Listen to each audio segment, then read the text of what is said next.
বাংলা একটা কথা আছে, মাছের রাজা ইলিশ বাতি রাজা ফিলিপস। মাছের রাজা ইলিশ হলেও বাজারে যে পরিমাণ ইলিশের দাম, আমাদের মতো মধ্যবিত্ত পরিবারে ইলিশ মাছ কিনা সাধ্যের বাইরে। দাম সাধ্যের বাইরে হলেও কেউ যদি খেতে চায় বা কাউকে যদি খাওয়াতে চায় তাহলে আমাদের কিনে আনতে হয়। আসসালামু আলাইকুম, সাদিকা সারা কুকিং থেকে আপনাদের সবাইকে স্বাগতম। আজকে আমার রেসিপি ইলিশ মাছের নোনাস। ইলিশ মাছের নোনাস আমি কিভাবে তৈরি করব আপনাদের সেটা আমি দেখাবো। ইলিশ মাছের নোনাসটা তৈরি করার জন্য আমি ইলিশ মাছটা প্রথমে ভেজে নেব। আমি লবণ হলুদ দিয়ে ইলিশ মাছটা মাখিয়ে রাখলাম। এবার ইলিশ মাছটা আমি তেলেপুর দিয়ে দিলাম। সবগুলো আমার তেলেপুর দেওয়া হয়ে গেছে।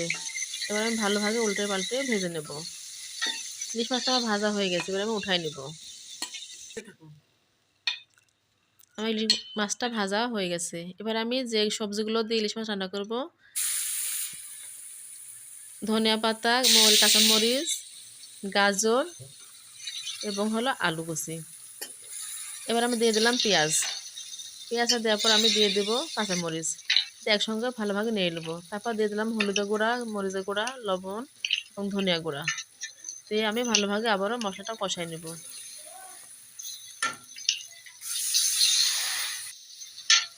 মশলাটা কষানো হয়ে গেলে আমি দিয়ে দেবো পরিমাণ মতো পানি।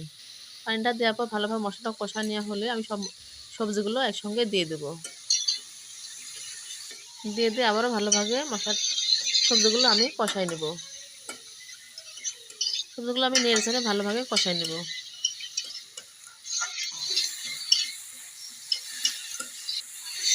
আমার সবজিটা কষানো হয়ে গেছে। এবার আমি ঝোলের জন্য পানিটা দিয়ে দেব। আমার ঝোলটা ফুটে গেছে। এবার আমি মাছগুলো দিয়ে দিলাম। মাছগুলো দিয়ে আমি একটু ভালোভাবে নেড়ে চেড়ে আবারও কিছুক্ষণ জাল করব। আমার মাছটা প্রায় হয়ে আসছে। এবার আমি ধনেপাতা দিয়ে রান্নাটা শেষ করব। আমার রান্নাটা প্রায় শেষ। আমার এবার রান্নাটা শেষ, আমি পরিবেশন করলাম। আমার রান্নাটা দেখেন হয়ে গেছে।